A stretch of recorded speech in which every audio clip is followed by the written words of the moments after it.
নমস্কার বন্ধুরা, আশা করি সবাই খুব ভালো আছো। আমাদের ভাবদা রেলগেটের যে ফ্লাইওভার, সেই ফ্লাইওভার নির্মাণের কাজ বেশ কয়েক বছর ধরে কিন্তু চলছিল এবং এই ওভারব্রিজটি নির্মাণের কারণে ভাবদার জাতীয় সড়কের দুই পাশে ডবল রাস্তা হওয়ার কাজও পেন্ডিং অবস্থায় ছিল।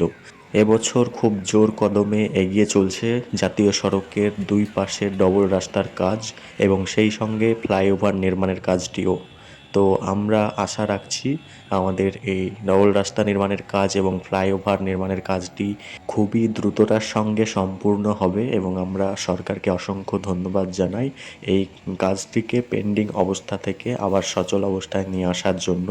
আমরা খুব শীঘ্রই ভাবদার দুই পাশে ডবল রোড দেখতে পাবো এবং সেই সঙ্গে আমাদের নতুন রেলগেটের ফ্লাইওভারটিও উদ্বোধন সম্পূর্ণ হতে দেখতে পাবো, এই আশায় আমরা রাখি।